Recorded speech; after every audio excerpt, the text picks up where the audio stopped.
Boom. It's such a good. It's a bop. It really is. It is. It is. I cannot believe I missed last week. I was at a conference Well, here that's good locally reason. in Tampa with a lot of our partners and our customers, and so thank you for holding down the fort. We held down the fort, Curtis and I. It was a good show. Had some good discussion. He had some great thoughts on AppSec and the stories that we were doing. But welcome, one and all, to GPS Live for the week of February 3rd, 2023. I noticed something interesting last week while I was using StreamYard, which is the fact that when you turn on that little bubble, it gets rid of our names. It does. It chops them out, and so I try to remove it after we announce the week, Yeah. and then kind of. It caught me off guard. I was like, why don't I not see names on anything? What's going on? But it's because the bubble removes it. All of that's inside baseball for our numerous fans and followers here. But if you're joining us live, thank you so much. We appreciate that you're here, spending some time with us this week. Go ahead and feel free to drop some comments as we're doing this. We'll see those. We can interact with you guys live that way. If you're watching this on demand, thank you so much again for giving us some of your time to review some cybersecurity stories from, I guess it would be last week if you're on demand. But again, we can still see those comments if you guys leave them. And before we really get going, it is important to note that GPS Live, it's just Jonathan and myself, or myself and another guest, or Jonathan and another guest. It varies. Giving you some thoughts about stories that we found for the week that we thought were interesting and deserved a little bit of attention. But since it is just the two of us talking about stuff, it's important to know that the views and opinions expressed by us are not necessarily the views of GuidePoint Security, and so you shouldn't take those as canon and fact. It's just us. It's just us chatting. We're just full of opinions, and hopefully you agree with them. But if you disagree, please let us know in the comments. Yeah, if you disagree with us, yes, boost us in the algorithm by commenting and letting us know. Serve our algorithmic overlords and their great codely appendages. Tristan, how are you doing this week? Are you excited? Are you ready? Packing? Are you ready? I am packing. I'm getting ready to go. For those of you who don't know, which would probably be anyone who's watching this, we've got our kickoff next week. GuidePoint Security does, so we'll all be getting together. Jonathan and I will be meeting in person for the first time, which will be interesting. But as a result of that, because we're going to be gone for the entire week, instead of doing a live broadcast next week, what we're going to do is over the course of the week, we're going to record some GPS lives there together in person, and then we're going to release those on next Friday to talk about things. So maybe as we find stories throughout the week that are interesting, we'll just sit down together and talk about them and put it all together. But I'm excited. I'm getting ready. It's gonna be a good time, man. And what about you? How are you feeling? And to our viewers online, by the way, Christopher, happy Friday to you too. Happy Friday, yeah. Happy Friday to you too, Chris. So very exciting that it's Friday. That alone is enough. Oh no. How are you doing, Jonathan? If you're ready, I'm ready. In fact, right. Some may say go hack yourself. Would they say that? Follow my lead on this. But why not go hack GitHub instead for the first story of our week? Yeah, let's go with that. Sure. I'm just jumping right in. All right, I'll throw it up there. You ready for this? Yeah. And so a very cool story coming to us from Ars Technica is about GitHub, right? Currently owned by Mr. Microsoft themselves, has been in a small but serious way breached, and not to say all of the website and the everybody else's source code and fun things that you do, but one specific thing has been taken by some intruders. It happens to be their code signing certificates specific to two of their applications, that being GitHub Desktop and Atom, my strange, weird favorite text editor that I don't know if anyone else uses it, but I do. Not long. And so that's happening right now, right? That's Yeah. there's initiatives to help revoke those certificates, but some interesting damage has been done. Yeah, I think it was so. I mean, the breach itself took place a few weeks ago, right? The like that kind of became a big story. Was it weeks or was it months at this point? My brain has So completely lost track. there's several components in the timeline. There's the initial threat actor Mhm. back in December, but then there was the new certificate applications that were signed and deployed earlier in January, and now there's the revocation of the compromised or stolen certificate. So there's a series of events, but I'd say we're about a 2-month timeline. Yeah, we're about 2 months out. It's strange. It feels like it was like 2 or 3 weeks ago. But so these the code signing certificates that they're talking about specifically, they were exfiltrated as part of the breach. They were password protected, and there's no evidence they claim of malicious use so far. Now, granted, that's if it's been spotted is the only way that they can tell, right? But the good step here is that they are revoking those certificates. Like they're proactively taking steps to make sure as quickly as possible that those are no longer valid. So even if they are decrypted, if the passwords are cracked on those and someone gets access to them, they'll no longer be good for anything. Hopefully, right? That's always the that's always the case. But the revocations, which go into effect, like you said, on Thursday.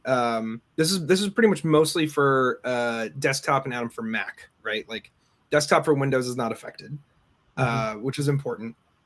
But for desktop for Mac, it's basically 3.1.2 back, all the way back to 3.0.2 are affected by these certificate revocations. And for Atom, it's just 1631 and 1630. So if you're running any of those versions of desktop or Atom, you are going to be subject to the certificate revocation. Revoke that word. And, Got it. and you'll need to update and get the new certificates. And to kind of focus here, right, from a technical perspective, this is interesting because we've been moving in this direction for quite a few years now, where the applications that you download both on your mobile devices and on your desktop devices, Mac, Windows, whatever you want to call it, the idea is that applications are almost, we'll call them approved or authorized or validated from an original source or owner, right? We've talked many times about stories of applications that we may use on a day-to-day basis, like Putty, that without having some kind of validation that it's the original program from the approved source and the approved developer, you may be running something more malicious. Now, right, by stealing a code signing certificate, you can now start to distribute popular applications like GitHub Desktop for Mac, used by many developers around the world, and sign it as GitHub, sign it in such a manner that the current security mechanisms to detect whether or not it's the official original one are blown out the door because we're using the stamper, right? We're using the signature of the official original team, and so it's a really tricky scenario, right? When these kind of things tend to get out and tend to get leaked, because you're now masquerading with a sense of credibility. We've seen this in a number of other developers. For instance, I believe NVIDIA. Their code signings certificates have been compromised before, and driver signing things to help malware achieve higher level privileges or ring zero level stuff, because drivers have to operate right at beyond just a user mode. And so definitely kind of a big deal, but glad to see that the quick revocation has been kicked in. Microsoft being the kind of the big player here involved is also keeping a very close eye on what is out there. And it doesn't look like anything has been abused yet, but hopefully the revocation has been pushed out, and so that any use of this becomes moot and inert. There is also a third certificate, by the way, besides desktop and Atom, that's been affected by this, and that's there's an Apple Developer ID certificate, and that one was not set to expire until 2027, but they are revoking that as well. But they're working with Apple to make sure that no executable files are signed with that exposed certificate. So that one will be also revoked on Thursday. Yeah, which is that I'm used to seeing that stupid annoying thing pop up, right, where this app that you're trying to download or install either doesn't have a certificate or the certificate is valid, right? That's what they're targeting here. Also, it should be noted, we've been saying this entire time that these are going to be revoked on Thursday without acknowledging the fact that this story was published on January 30th, so it was yesterday. So all this stuff has already happened. These certificates have been revoked. I don't know if you were saying that or if I was just saying it and overwriting your head, but the Thursday implied hopefully the day before today. But thank you for the clarification. I know we didn't really make that statement for our live and online viewers. So. Yes. So especially if you're watching on demand on Monday, don't worry, there's not another week to go. But yeah, that was it's always good to see stuff like this being proactively put out there and talked about. I think especially with the kind of, I think we've talked about before, the climate change really around breaches and such, that like we're being a lot more public about these things when they happen now. Mm-hmm. It's not just kind of happening behind closed doors anymore, and like only people within this very small sector of professionals know what's going on. But speaking of, let's find a segue here. Let's find a segue here. Speaking of old software. Speaking of old software being utilized. There we go. There we go. We found one. You also found this next one. Chipper asks, I have Windows Vista. Is that good? It's great, actually. As long as it's not connected to the internet, go for it.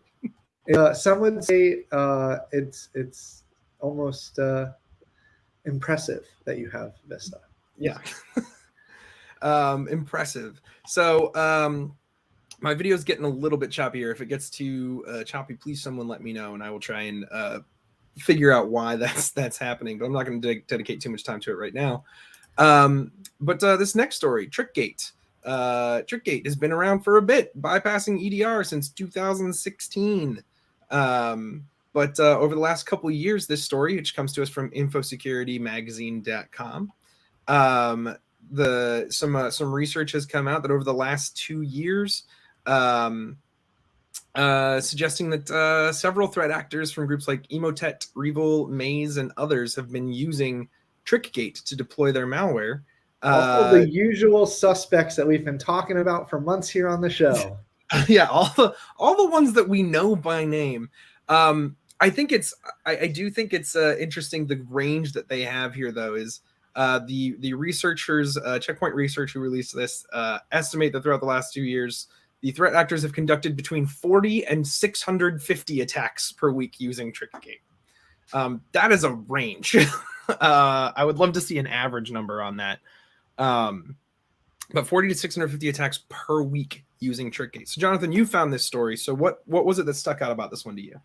So this takes me back to kind of like the early days of applications being proliferated around the internet, and hackers. I really, they kind of stood out to me from that perspective, because like TrickGate is only part of the story here, right? The whole goal is, how do you get your malicious payload to land on a system and effectively execute and avoid detection from antivirus, detection from next-gen antivirus, detection from EDR tools, detection from Microsoft in many cases too. And so it comes with the help of TrickGate. But what TrickGate really is it's just an extremely clever hacker functionality here. The shell code. Right? I don't want to get too dear, but consider it like a layer of onions, right? That was the kind of the ideas we were talking about before the show, where like if you have your malicious payload that either heuristically or via string matching is already known by security software, how do you ensure that it doesn't get detected? Well, you wrap it with these layers, and that's what these packers are doing, is they're encoding and encrypting and manipulating and making it look like it's completely something that it's not. In fact, from the outside, a packer is just like more or less a single function that decodes or decrypts a further layer within it. And so it's this spiraling series of protections, right? In fact, it's described in the article as a program is encrypted and then packed with a special routine, right, or function, routine, subroutine, and function, which is in turn designed to bypass the protected systems and preventative systems that usually are put in place to detect that payload, right, that final inner piece statically, so looking at it, and on runtime dynamically. So that's a little bit of a nerdy tech dive there, and hopefully our audience appreciates it. But just keep in mind, it's all about how to not appear dangerous. Yep. Yeah, and it's there's almost a little bit of a theme to all three stories that we have this week of reuse of something, or but yeah, so there's, I don't know where that thought was going now that I've started saying it, but where you're going with this is that this isn't a new magical art. In fact, furthermore, right, we've discovered it's been going on for years. It's been bypassing detection for years.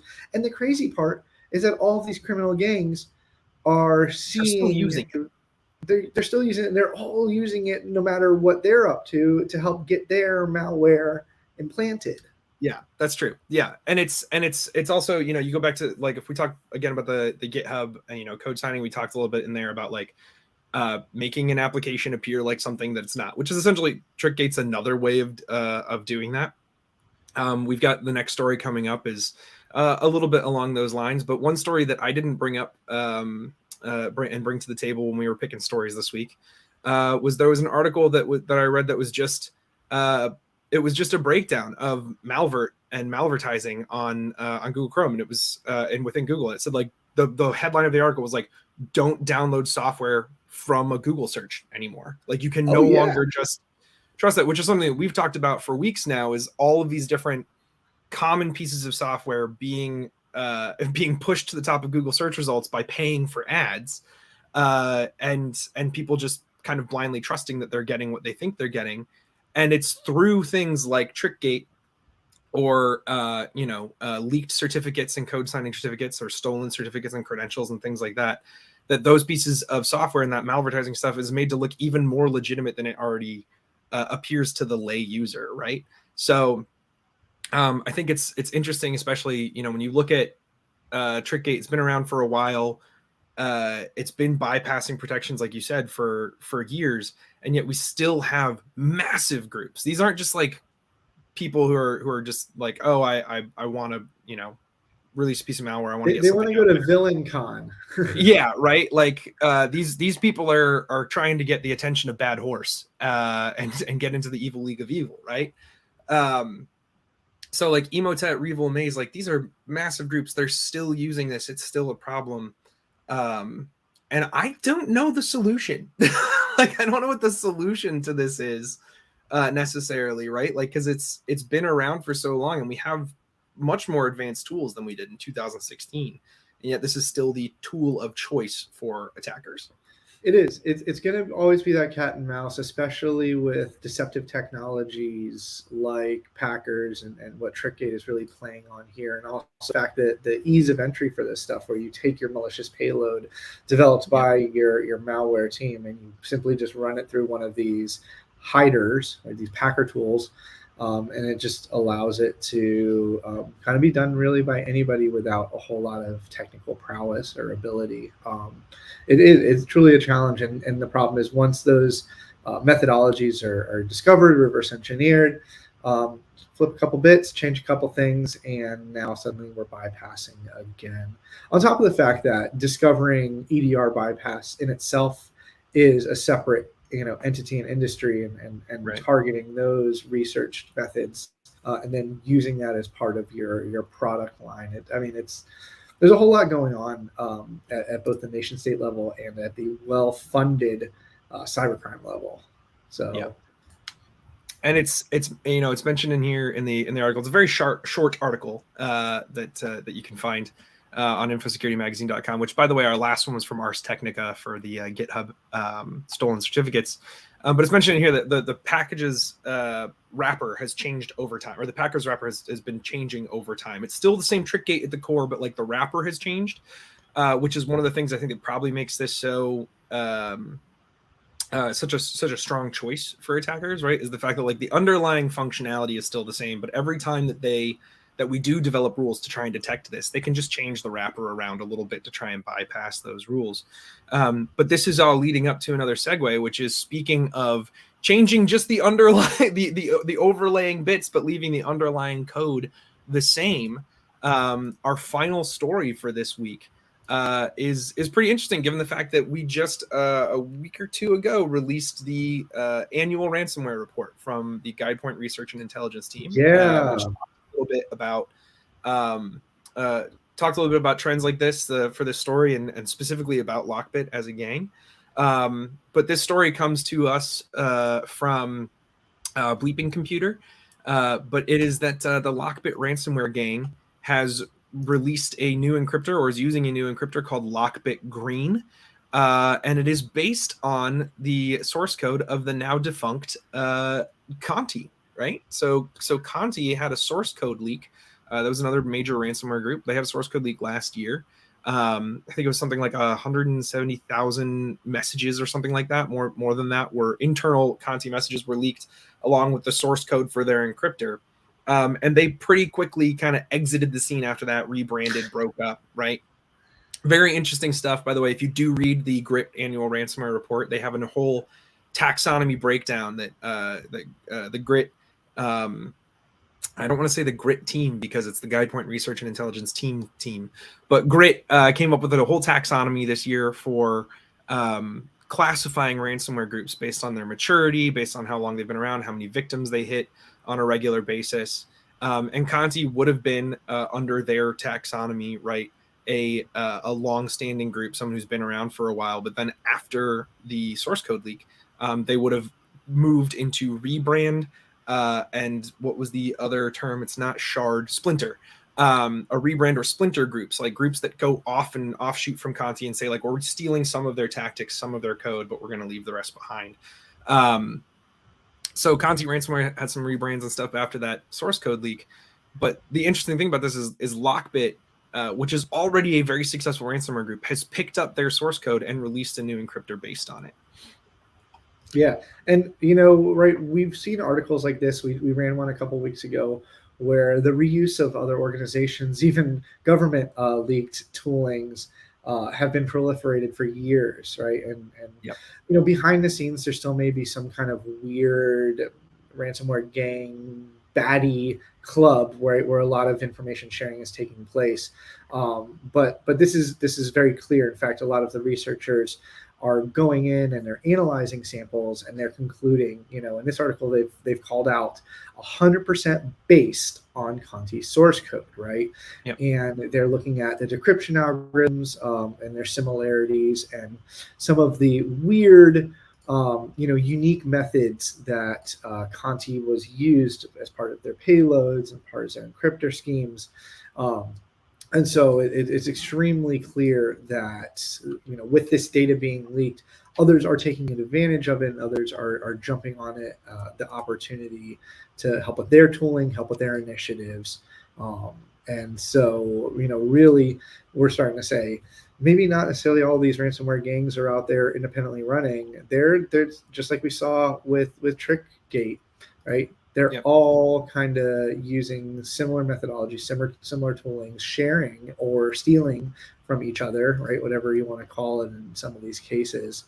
And hopefully this might turn into a way to help tackle some of Lockbit, since the Conti stuff is out there and available for researchers to review and build upon. Right. I don't know if reusing somebody else's stuff is necessarily the best, but it also, may, we'll see which kind of direction or flavor this goes in. Well, Drew Schmidt, one of the principal researchers for Grit, just gave a talk at a CTI summit specifically about this, the taxonomy for ransomware, and that there's really an ecosystem around this now within the ransomware space, and this is kind of expected activity. But like you said, the leak has been out there for a bit. We've been able to analyze the source code for a long time, so it's interesting that they would release a encryptor based on that source code. Especially though interesting given the fact that just in the middle of last year, I think it was like July or something like that, Lockbit Black came out. This isn't the first time that Lockbit has released an encryptor based on another group source code. They did it based on the Black Matter gang source code for Lockbit Black, which was also called Lockbit 3.0. Which again, going back to the ransomware report that was released, there was an interesting kind of dip in activity right as Lockbit 3.0 was coming out, and then a huge surge as after that came out and released, right? So people were like pulling back on using Lockbit 2 in anticipation of Lockbit 3, the same way that you might hold off on buying a new phone because Apple's about to release a new iPhone, right? Like, so it's not the first time that they've done this and reused this. But an interesting thing that's pointed out in the article is that ex-Conti members now are being observed using the Lockbit Green encryptor already. So people who were associated with Conti in the past, maybe they were out of the game, maybe they moved on to something else, but now Lockbit's come out with Lockbit Green. It's easily available for them to use again, and they're falling back on it. And the speculation in the article, and it makes sense, is they probably feel really comfortable using something based on the source code they already know. And all that they had to do was swap out the name Conti for Lockbit in the ransom note, right? Like, it's everything else is very similar to them. And so this might be a play on Lockbit's side to, since they are operating essentially ransomware as a service with this, right, to just increase their customer base, get more customers in by saying like, hey, we have the thing that you already know about. It's really interesting how this is evolving into its whole own, like, this is the way that normal corporations work, right? It's like, we have a product, and this other product that people used for a long time is defunct now. So what if we just rebuilt all of those features into ours so people feel comfortable coming over and using our product? Yeah. It's definitely very awkward, right? We've talked about how ransomware gangs and a lot of these companies operate like businesses already, with offices and PTO and water coolers, and the executives drive Lambos, which all is absolutely true, and this is what's going on in these organizations. But furthermore, now, there's code reuse, there's code sharing, there's ganging up with each other, ganging up against each other. It's a bit of a crazy world how a lot of this is happening and taking place. And it leaves me curious, like just the same way that we took down Capone for tax evasion and tax fraud instead of for all of the mob activities, right? At what point does the government start going after ransomware gangs for violating antitrust laws by forming monopolies and conglomerates as a way to like sideswipe at them, as opposed to just the hacking stuff? I think we're years off from that while they continue to pay local tax. Yeah. All right. Well, that wraps it up for the week. Those are our 3 stories. Thank you so much for spending some time with us. If you've been with us the whole time here, if you're watching on demand, thank you so much for coming back through. We will be back next week. We won't be live next week, but there will be a broadcast next week at the same time. So 10:30 Pacific, 1:30 Eastern. It'll be a collection of stuff that Jonathan and I, have done over the course of the week at our kickoff.